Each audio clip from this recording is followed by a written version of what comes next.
Kicked out as a teen for false rumors spread by my sister, years later parents see my success and demand money after they abandon me. I am a 28-year-old male with a twin sister. Growing up, my twin sister and I experienced very different treatment from our parents. My parents genuinely seemed convinced for some reason that my sister was destined for greatness, while I was the so-called black sheep, just because I was more interested in playing sports or making new friends than studying. They constantly compared us, which was demoralizing and bruised my self-esteem from a young age. As a child, I had to watch my sister have extravagant parties on our birthday with her friends while I was treated like an afterthought. She often had sleepovers with her friends, while I was never even allowed to bring my friends back to our place. To be honest, I loathed every minute of my childhood. The only person in the family who seemed to care about me was my grandfather. When he visited us, he always brought me my favorite chocolates and occasionally slipped a few dollars to me so that I could treat myself later.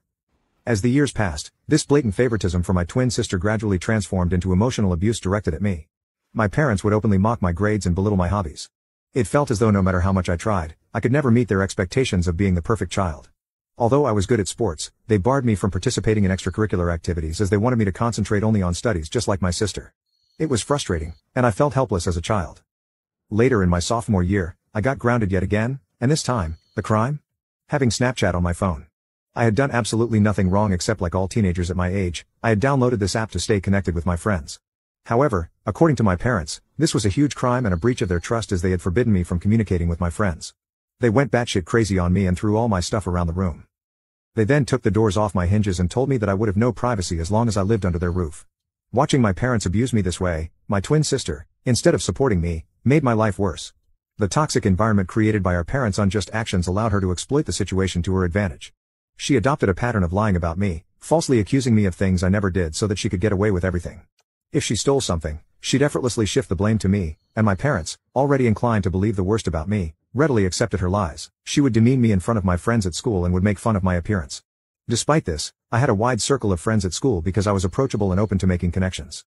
My twin, however, struggled socially, and she started to resent that I could talk to people while she felt awkward.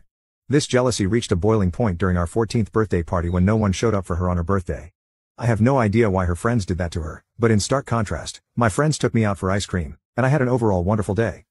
This infuriated my sister further. To take revenge, my sister began to spread false rumors at school about me where she would portray me as a spoiled brat.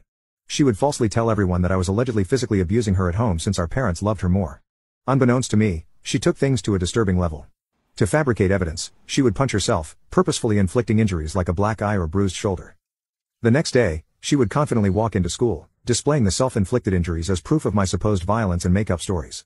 Whenever our parents questioned her about the injuries, she would lie, saying that it was due to innocent activities like playing football with her friends. The lies and her alleged black eyes started to gain traction, and people began to believe her distorted version of events. It wasn't long before whispers started circulating, and even my friends began to look at me with suspicion. At first, I noticed subtle changes. Friends who once chatted with me in the hallways suddenly became distant. Group hangouts became fewer and farther between.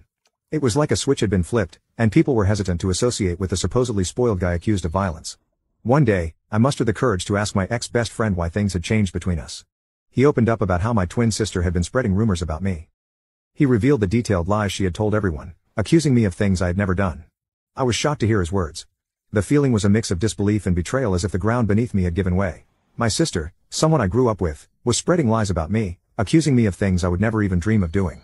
It was a betrayal that cut deep, leaving me with a knot in my stomach and a heavy heart. I confronted my sister the day after school, but she chose to ignore me. I begged her to stop lying about me, but she smirked at me and told me that I deserved to rot alone.